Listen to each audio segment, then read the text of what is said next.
मातृभूमि के प्रति समर्पित होने की प्रेरणा दी। अनेक स्वतंत्रता संग्राम सेनानियों और स्वतंत्र भारत में भी अनेक लोकप्रिय राजनेताओं को देने वाली इस धरती को आज विकास की ये योजनाएं समर्पित करते हुए मैं अपने जनप्रतिनिधियों को हृदय से बधाई देते हुए आप सबको इस अवसर पर अपनी बधाई देता हूं, अपनी शुभकामनाएं देता हूं। भाइयों बहनों, आप बहुत देर से यहां पर इंतजार कर रहे हैं और मुझे लगता है कि लगभग 3 घंटे से ज्यादा समय से आप सबकी यहां पर उपस्थिति, जिस धैर्य के साथ आप सबने यहां पर इंतजार किया है, मैं इसके लिए आप सबका हृदय से अभिनंदन करता हूं। मैंने प्रयास किया था कि मैं समय पर यहां आऊं, लेकिन संजोग ऐसा रहा कि चाहते हुए भी मौसम की विपरीत स्थितियों में, यहां पे बहुत शानदार धूप है और मैं कल लखनऊ से अयोध्या, अयोध्या से रात्रि में ही गोरखपुर आ गया था। गोरखपुर इसलिए आया था कि मऊ के नजदीक है, मैं तत्काल सुबह समय पर यहां पहुंच जाऊंगा और भरपूर समय आपको यहां पर दूंगा। लेकिन सुबह से ही भयंकर कोहरा है और उसके कारण मैं आपके बीच समय पर नहीं आ पाया। इससे पहले भी जब मैं घोसी विधानसभा क्षेत्र के चुनाव के लिए श्री विजय राजभर के प्रचार में यहां आया था, तब भी मुझे लेट हो गया था, लेकिन उस समय भी आप लोगों ने, घोसी के मतदाताओं ने वहां पर देर तक इंतजार किया और श्री विजय राजभर को भारी मतों से विजयी बना करके यहां से भेजा। मैं उन सबका हृदय से धन्यवाद करता हूं, अभिनंदन करता हूं। भाइयों बहनों, विकास शासन की प्राथमिकता है। याद करिए 2014 में जब देश के प्रधानमंत्री के रूप में मोदी जी ने शपथ ग्रहण किया था, तब उन्होंने देश की जनता को एक ही बात कही थी कि हम विकास की योजनाओं का लाभ बिना भेदभाव के हर गरीब तक पहुंचाने का कार्य करेंगे।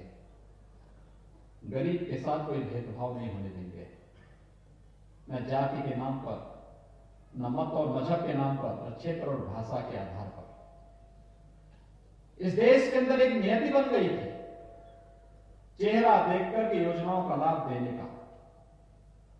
योजनाओं का लाभ चेहरा देखकर के देने की जो दुष्प्रवृत्ति थी, इसीलिए इस देश के अंदर गरीबी, इस देश के अंदर बेरोजगारी, इस देश के अंदर अव्यवस्था, इस देश के अंदर अराजकता को जन्म दिया।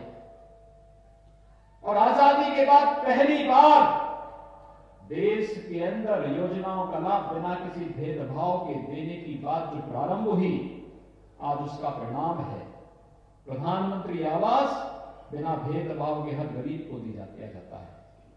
स्वच्छ भारत मिशन के अंदर हर गरीब के घर में शौचालय बनता है, विद्युत का कनेक्शन बिना भेदभाव के हर गरीब को मिलता है, रसोई गैस का सिलेंडर हर गरीब को बिना भेदभाव के मिलता है, 5 लाख रुपए की आयुष्मान भारत की सुविधा हर गरीब को बिना भेदभाव के मिलता है।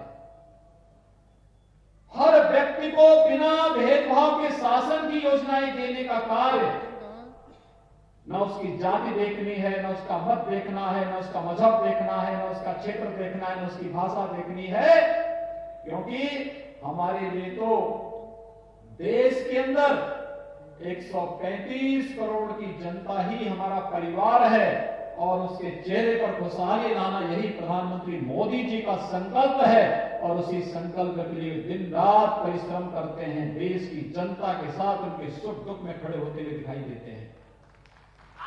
हमारे लिए भी प्रदेश के अंदर 24 करोड़ की आबादी ही अपना परिवार है और इसके तरह हम तो सोच भी नहीं सकते।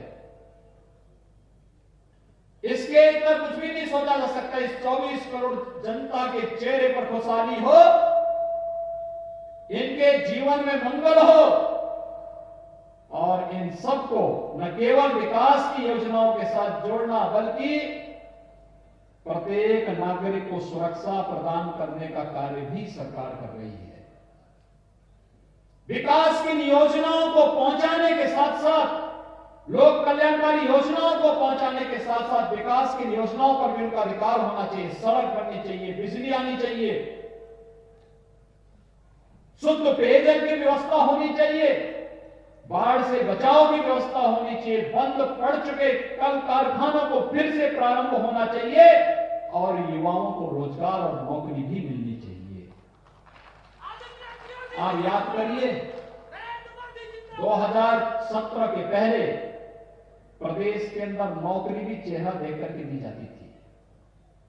नौकरी निकलती थी, एक परिवार के लोग झोला लेकर के, वो काफी हद तक सफलता मिली है। बहुत सारी जगह पर इस प्रकार के कार्यक्रमों को सफलतापूर्वक हमने आगे चलाया है, और आगे भी ये कार्य प्रारंभ हो गए। हम लोगों ने कह दिया है जल शक्ति विभाग से, हर हाल में 15 जनवरी से बाढ़ से संवेदनशील स्थलों पर कार्य प्रारंभ करें, और 15 मई के अंदर अंदर ये सारे कार्य संपन्न हो जाएं, जिससे जनता को परेशानी न हो। आजमगढ़ हो, मऊ हो, गलिया हो, गोरखपुर हो, देवरिया, अंबेडकर नगर या कोई भी जनपद हो, कहीं भी बाढ़ से कोई समस्या किसी के सामने नहीं आनी चाहिए। इसके स्थायी समाधान का मार्ग निकलना चाहिए। लेकिन साथ साथ आर्सेनिक और फ्लोराइड से जुड़े हुए क्षेत्रों में शुद्ध पेयजल की आपूर्ति करने के लिए सरकार ने व्यापक कार्य योजना बनाई है। याद करिए, हम लोगों ने बुंदेलखंड और विंध्य क्षेत्र में प्रधानमंत्री जी से शिलान्यास करके पेयजल की योजना को आगे बढ़ा दिया है। अब आर्सेनिक और फ्लोराइड से प्रभावित क्षेत्रों में हम शुद्ध पेयजल की आपूर्ति करने जा रहे हैं। इसके लिए व्यापक कार्य योजना बन चुकी है। आने वाले समय में बंद उद्योगों को, जो कपड़ा उद्योग बहुत सारी जगह कताई मिलें बंद हो रखी हैं, हम लोगों ने व्यापक कार्य योजना बनाने के लिए कहा कि बंद कताई मिलों को चलाने के लिए व्यापक कार्य योजना बनाई जानी चाहिए। इस बार मैं देख रहा था जब कंबल वितरण का कार्य किया जा रहा है, मैंने कहा है प्रशासन से, मोटा कंबल दीजिए गरीबों को, जिससे ठंड, वास्तव में ठंड से बचाया जा सके, क्योंकि एक गरीब के लिए इससे बचना बहुत महत्वपूर्ण है। और भाइयों बहनों, ये मोटा जो कंबल है, ये मोटा कंबल प्रदेश के ही कंबल कारखानों में बनाया जा रहा है। पिछली सरकारों ने इन्हें बंद कर दिया था, हमने इसे फिर से चलाया है, और आज प्रदेश के कंबल कारखानों में बने हुए कंबल से जब गरीब की ठंड भाग रही है, तो उसका आशीर्वाद भी सरकार को प्राप्त हो रहा है। कि देखिए, एक गरीब के ठंड को सरकार ने दूर किया है, और उसका लाभ किस रूप में प्राप्त हो रहा है। ये योजनाओं का लाभ और साथ साथ शासन का पैसा अगर सही जगह इस्तेमाल हो जाए तो कोई समस्या ही नहीं आती। समस्या तो तब आती थी जब पिछली सरकारें इन सभी मिलों की जमीनों को बेचने का काम कर रही थी, मिलों को बंद करती थी, नौजवानों को बेरोजगार करती थी, और फिर एक एक करके जब ये कारखाने बंद होते थे, फिर उनकी जमीनों को नीलाम करने का कार्य औने पौने दाम पर करती थी। हमारी सरकार ने मिलों को, जमीनों को बेचने का कार्य नहीं किया। हमारी सरकारों ने बंद चीनी मिलों को बंद यानी बेचने का काम नहीं किया, बल्कि फिर से कोविड-19 के दौरान भी हमने चीनी मिलों को चलाया है। और हम लोगों ने कहा है कि जिनका मामला सुप्रीम कोर्ट में है, वहां से जैसे ही निस्तारण होता है मामला, हम लोग फिर से उन चीनी मिलों के पुनरुद्धार की व्यापक कार्य योजना बनाएंगे। लेकिन जिन चीनी मिलों का विवाद नहीं है, उन चीनी मिलों का पुनरुद्धार की व्यापक कार्य योजना बननी ही चाहिए, क्योंकि ये हमारे किसानों के हितों में है। और भाइयों बहनों, किसानों के लिए तो पिछले 6 वर्षों के दौरान प्रधानमंत्री मोदी जी के नेतृत्व में जितना कार्य हुआ है वो अविस्मरणीय है, अभिनंदनीय है। मैं प्रधानमंत्री मोदी जी का अभिनंदन करता हूं। आज के दिन पर कोई किसान ये नहीं कह सकता है कि प्रधानमंत्री किसान सम्मान निधि से उसको वंचित रखा गया। हर किसान के पास सालाना 6,000 रुपए प्रधानमंत्री किसान सम्मान निधि का देने की व्यवस्था कर दी गई है। 6,000 रुपए सालाना, यानी हर चौथे महीने 2,000 रुपए स्वतः ही किसान के खाते में जा रहे हैं। अभी परसों 25 तारीख को प्रधानमंत्री मोदी जी उत्तर प्रदेश के 2,30,00,000 किसानों के खातों में 1,800 करोड़ रुपए से अधिक की राशि सीधे उनके खातों में भेजने का कार्य करेंगे। पूरे देश के अंदर अगर आप देखेंगे तो 9 करोड़ किसानों के खातों में 18,000 करोड़ रुपए की राशि जाने वाली है। इतना बड़ा कार्य भाइयों बहनों पहली बार देश के अंदर हुआ है। किसानों की उपज को खरीदने का मामला हो, गन्ना मूल्य का भुगतान पिछले 3.5 वर्ष के दौरान 1,12,000 करोड़ रुपए से अधिक का गन्ना मूल्य का भुगतान हुआ। प्रधानमंत्री फसल बीमा योजना हो या प्रधानमंत्री कृषि सिंचाई की योजना, न्यूनतम समर्थन मूल्य के आधार पर किसानों की उपज को खरीदने का हो या फिर केंद्र और प्रदेश सरकार की विभिन्न योजनाओं से किसानों को लाभान्वित करने का कार्य, ये सभी कार्य सफलतापूर्वक किए गए। और आज जब किसानों की आमदनी को दुगना करने के क्रम में केंद्र की सरकार ने 3 कृषि संबंधी बिल पास किए हैं, जिसके अंतर्गत किसान को स्वतंत्रता दी जा रही है कि किसान अपनी फसल को कहीं भी बेच सकता है, उस पर कोई टैक्स नहीं लगेगा। तो बहुत सारे लोगों को इसमें बुराई, यानी बहुत सारे लोग इस फैसले का विरोध कर रहे हैं। तो चंद मुट्ठी भर लोग हैं जो विरोध कर रहे हैं, क्योंकि किसान को बिचौलियों से मुक्ति उनको बुरा लग रहा है। भाइयों बहनों, हमें देखना पड़ेगा।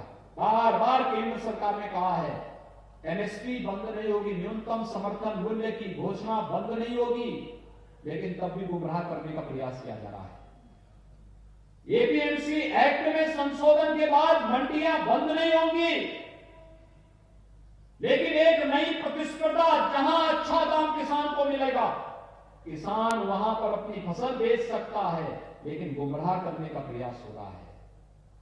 बार बार कहा जा रहा है कि कॉन्ट्रैक्ट खेती में एक म्यूचुअल अंडरस्टैंडिंग होता है। किसान देना चाहे तो अपनी खेत को कॉन्ट्रैक्ट खेती के लिए दे सकता है, लेकिन मालिक तो उसका किसान ही रहेगा।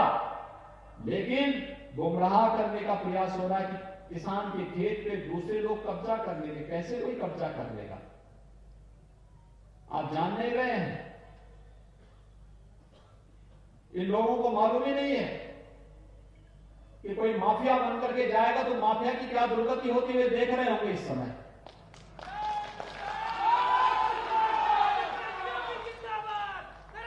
किसान के हितों के साथ और मजदूरों के हितों के साथ और युवाओं के जीवन के साथ किसी को खिलवाड़ करने की छूट नहीं दी जाएगी, और अगर कोई करेगा तो फिर परिणाम भी भुगतेगा। और यही तो कहा जा रहा है, लेकिन फिर भी एक झूठ को बार बार कह करके जनता के सामने भ्रम की स्थिति पैदा करने का कुत्सित प्रयास किया जा रहा है। मैं आप सबका आह्वान करूंगा, आज हम सबकी जिम्मेदारी बनती है, सुधार आज की आवश्यकता है, और इस सुधार के साथ हम सबको जुड़ना चाहिए। ये विकास, इसी सुधार की प्रक्रिया के साथ आप सबको जोड़ने के लिए आज हम सब आपके बीच आए हैं।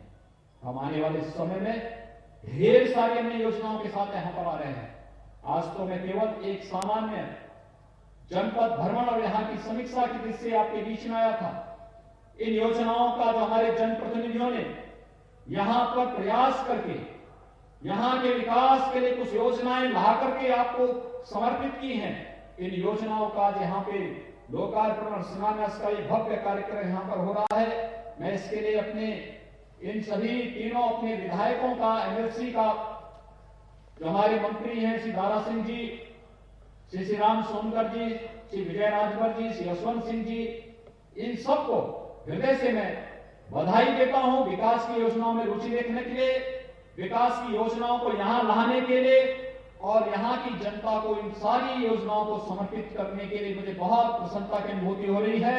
मैं मऊ जनपद के सभी नागरिकों को एक बार फिर से हृदय से बधाई देते हुए आप सबके प्रति अपनी शुभकामनाएं देता हूं और आप सबको विश्वास दिलाता हूं कि हम विकास के पैमाने पर और सुरक्षा के पैमाने पर किसी भी प्रकार का कोई समझौता नहीं होने देंगे। आप सबके हितों को हर हाल में चाहे वो गांव का विकास का मामला हो, किसानों के हितों का मामला हो, नौजवानों के रोजगार का मामला हो या फिर महिलाओं के सम्मान का मामला हो, इस पर सरकार पूरी प्रतिबद्धता के साथ आपके साथ मिलकर के कार्य करेगी। आप सबके प्रति मेरी शुभकामनाएं। धन्यवाद। जय हिंद। आदित्य योगी जिंदाबाद, नरेंद्र मोदी जिंदाबाद।